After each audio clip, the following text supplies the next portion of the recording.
Cristiano Ronaldo का जन्म 5 फरवरी 1985 को पुर्तगाल के मदीरा नामक छोटे से शहर में हुआ था। एक गरीब परिवार में जन्मे रोनाल्डो के पास बहुत कुछ नहीं था, लेकिन उनमें फुटबॉल के प्रति गहरी रुचि और जुनून था।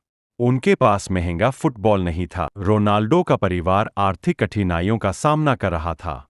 उनके पिता एक बागवानी मजदूर थे और माँ एक रसोइया थीं। वे रोनाल्डो को फुटबॉल खेलने के लिए प्रेरित करते थे, लेकिन पैसे की कमी के कारण उसे सही ट्रेनिंग प्राप्त करना मुश्किल था। जब रोनाल्डो की उम्र 12 साल हुई, तब उसने अपनी मेहनत से स्पोर्ट्स अकादमी में दाखिला लिया। यह समय उसके जीवन का एक अहम मोड़ था, लेकिन यहाँ भी उसे बहुत सारी चुनौतियाँ थीं। वह अकादमी में नए थे और शुरुआत में वहाँ के दूसरे खिलाड़ी उससे बेहतर थे।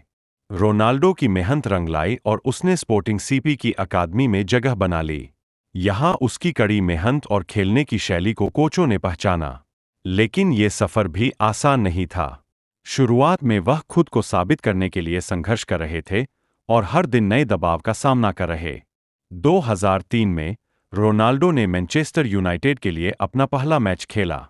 यह उसकी कड़ी मेहनत और समर्पण का परिणाम था, लेकिन वह यहाँ भी नए दबाव और चुनौतियों से जूझ रहे थे। मैनचेस्टर यूनाइटेड में उसे और अधिक कड़ी प्रतियोगिता का सामना करना पड़ा।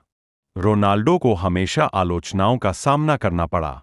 लोग कहते थे कि वह बहुत शोफ करता है या कि वह केवल अपने शरीर पर ध्यान देता है।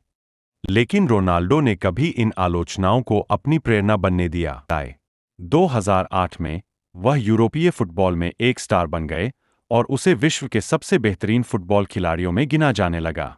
लेकिन रोनाल्डो जानता था कि यह सफलता रातों रात नहीं आई। जैसे जैसे समय बीतता गया, रोनाल्डो का शरीर भी थकने लगा, लेकिन उसकी भावना हमेशा मजबूत रही। वह जानता था कि सफलता के रास्ते में व्यक्तिगत संघर्ष हमेशा आते हैं। उम्र बढ़ने के साथ उसने अपने फिटनेस स्तर को और बढ़ाया। आज रोनाल्डो एक अंतर्राष्ट्रीय फुटबॉल आइकॉन है। उनकी कहानी न केवल सफलता की कहानी है, बल्कि संघर्ष, धैर्य और आत्मविश्वास की भी है। वह दुनिया के सबसे बेहतरीन खिलाड़ियों में से एक माने जाते हैं, लेकिन रोनाल्डो की असली कहानी यह है